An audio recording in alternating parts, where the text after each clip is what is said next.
صل على سيدنا ومولانا محمد وعلى آل سيدنا ومولانا محمد وبارك وسلم. عن ابن مسعود رضي الله تعالى عنه قال: فضل الناس عمر بن الخطاب بأربع بذكر الأسارى يوم بدر أمر بقتلهم فأنزل الله تعالى: لولا كتاب من الله سبق لمسكم فيما أخذتم عذاب عظيم. وبذكره الحجاب أمر نساء النبي صلى الله عليه وسلم أن يحتجبن فقالت له زينب: وإنك علينا يا ابن خطاب والوحي ينزل في بيوتنا. فأنزل الله تعالى: وإذا سألتموهن متاعا فاسألوهن من وراء حجاب. وبدعوة النبي: اللهم أيد الإسلام بعمر وبرأيه في أبي بكر كان أول ناس بايعه. رواه أحمد. مسند احمد کی روایت ہے، حضرت سیدنا عبداللہ بن مسعود رضی اللہ تعالیٰ عنہ بیان کرتے ہیں کہ چار چیزیں ایسی ہیں جن کی وجہ سے حضرت عمر کو باقی لوگوں پر فضیلت حاصل ہے.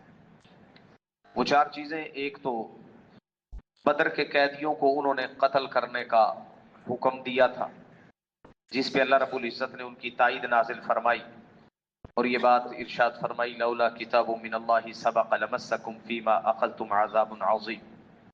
اس کی وضاحت میں پہلے عرض کر چکا ہوں. وبذکرہ الحجاب، پردے کا تذکرہ کیا تھا جس پہ حضرت سیدہ زینب بنت جحش کا مکالمہ بھی ہوا. انہوں نے بڑے تلخ لہجے میں کہا تھا کہ تم کون ہوتے ہو یہ حکم دینے والا، جبکہ ہمارے گھر میں خود وہی نازل ہوتی. اس کی بھی میں نے تفصیل عرض کر دی تھی. دو باتیں مزید ہیں. بدعوت النبی صلی اللہ علیہ وسلم اللہم اید الاسلام بعمر بن الخطاب، یہ دعا ہے. اللہ کے نبی صلی اللہ علیہ وسلم نے دعا مانگی تھی اور اتفاق سے جس دن دعا مانگی سیدنا عمر رضی اللہ تعالیٰ عنہ کے لیے، اس سے اگلے ہی دن حضرت عمر مسلمان ہو گئے تھے.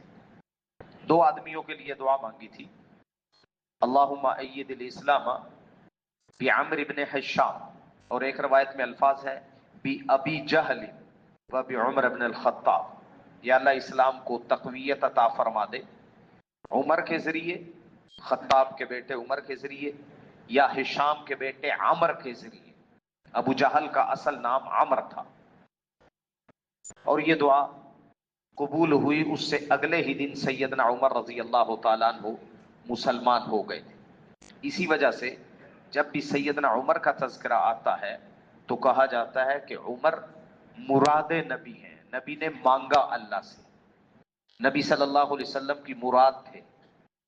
اور دوسری فضیلت جو انہوں نے بیان کی، حضرت سیدنا صدیق اکبر رضی اللہ تعالی عنہ کے بارے میں حضرت عمر کی رائے تھی کہ خلیفہ انہی کو ہونا چاہیے. سقیفہ بنی سعادہ میں جب اجتماع ہوا تھا، اس میں سقیفہ بنی سعادہ حضرت سعد بن عبادہ رضی اللہ تعالی عنہ کا ڈیرا، وہاں پہ یہ اجتماع ہوا جس میں حضرت ابو بکر رضی اللہ تعالیٰ عنہ نے یہ رائے پیش کی کہ ابو بکر کو خلیفہ بنا لیا جائے. یہ کہہ کے سب سے پہلے بیعت انہوں نے ہی کی تھی. گویا کہ یہ دو چیزیں ایسی ہیں، ایک تو حضرت ابو بکر رضی اللہ تعالیٰ عنہ کے ہاتھ پہ سب سے پہلے بیعت کرنا، یہ فضیلت سیدنا عمر رضی اللہ تعالیٰ عنہ کے علاوہ اور کسی کو حاصل نہیں ہے. باقیوں نے ان کے بعد کی بیعت. اور حضرت عمر رضی اللہ، حضرت ابو بکر کی خلافت کو سارے صحابہ اسلام کے اوپر احسان قرار دیتے تھے کہ اسلام پر بڑا احسان ہے اور مسلمانوں پر احسان ہے ابو بکر کی خلافت. اس وجہ سے سیدنا عمر رضی اللہ تعالیٰ عنہ کی فضیلتوں میں، ان کے مناقب میں یہ بات گنی گئی کہ کسی اور صحابی کے لیے اس طرح نام لے کہ اللہ کے نبی نے دعا نہیں کی. ہاں البتہ ابو لہب کے دو بیٹے عتیبہ اور معتب، یہ فتح مکہ کے موقع پر مسلمان ہوئے تھے.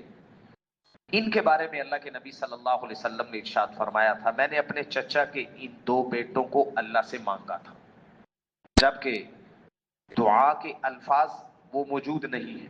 وہ صرف سیدنا عمر رضی اللہ تعالیٰ عنہ کے بارے میں ہے کہ اللہ کے نبی صلی اللہ علیہ وسلم نے دعا مانگی، اللہ نے اس کو قبول کیا اور اس سے اگلے ہی دن سیدنا عمر رضی اللہ تعالیٰ عنہ مسلمان ہوئے۔